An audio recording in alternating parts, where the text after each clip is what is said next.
Les Français restent attachés aux vacances. C'est ce qu'on remarque. Bonjour Linda Allen, merci d'être notre invitée. Vous êtes rédactrice en chef du magazine professionnel L'Écho touristique. Pourquoi je dis qu'on reste tous attachés aux vacances?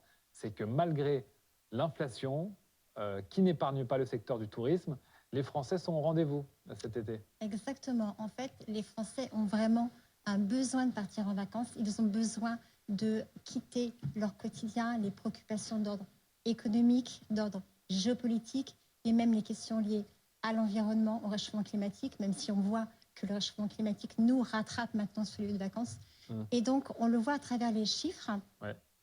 En fait, 73% des Français ont l'intention de partir cet été entre le mois de juin et le mois de septembre. C'est un chiffre qui avait avancé au mois de juin, justement, la ministre déléguée au tourisme, Olivia Grégoire. Et il faut bien comprendre ce que veut dire ce chiffre-là. En fait, c'est 73% de Français qui comptent partir soit en vacances, soit en week-end. Et parmi donc les 27% qui ne peuvent pas partir, eh bien, la moitié disent que c'est pour des questions financières. Et c'est aussi parce que le carburant est trop cher. Parce que vous le savez, quand on part en vacances en France, très souvent, dans 80% des cas, on prend sa voiture et donc le prix du carburant a un impact significatif sur l'enveloppe du budget. Et quelle évolution on constate, ne serait-ce que par rapport à l'été dernier, par exemple? Bien sûr, l'inflation n'était pas du tout du même niveau. Quel impact on observe sur ces vacances 2023? Alors déjà, en termes d'impact financier pur, le budget pour à peu près 3 personnes, il atteint maintenant 1 600 €. Donc, ça veut dire plus 10% par rapport à 2022. Ça signifie que les Français, comme ils veulent à tout prix partir en vacances, ils ont décidé de consacrer plus d'argent, quitte à sacrifier d'autres dépenses, comme par exemple des dépenses liées aux achats de vêtements ou également à l'alimentation bio. Et puis après, en termes de comportement, bien sûr, c'est un impact.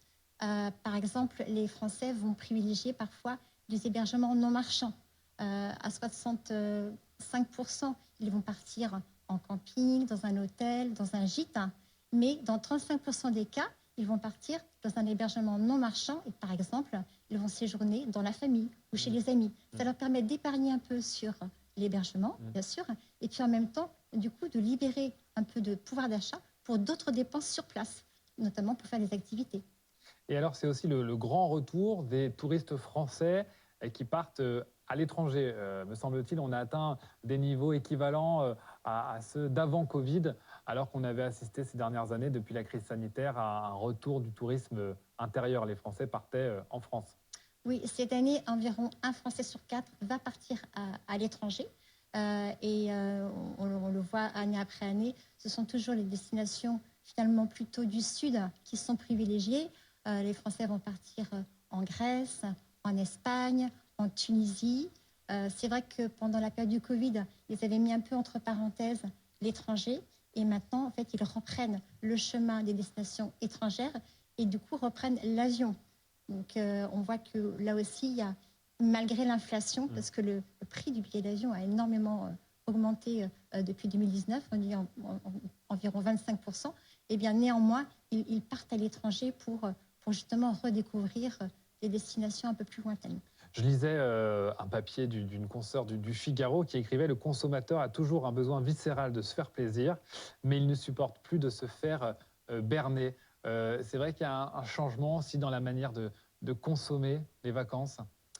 Alors, il ne veut plus se faire berner. À quel niveau? Avec l'exemple, par exemple, quand on compare l'avion, par exemple, qui est moins cher, beaucoup moins cher au kilomètre que le train, on préfère payer un peu plus cher et prendre l'avion, mais aller dans une destination peut-être plus lointaine pour un prix qui n'est pas si loin de celui qu'on prendrait juste pour traverser le pays. Alors oui, c'est vrai que vous touchez un point sensible, et là on revient au pouvoir d'achat. Le train, et là une étude de Greenpeace le prouve encore une fois cette semaine, le train est devenu vraiment cher.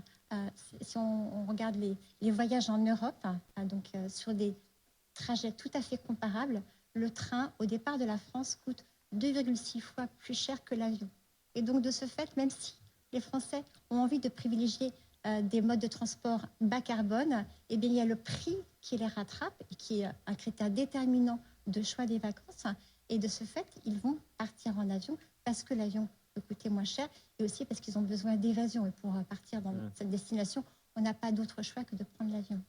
Merci beaucoup. Merci Linda Lehn d'être Merci. venue sur le plateau pour nous éclairer sur nos habitudes estivales et habitudes de vacances.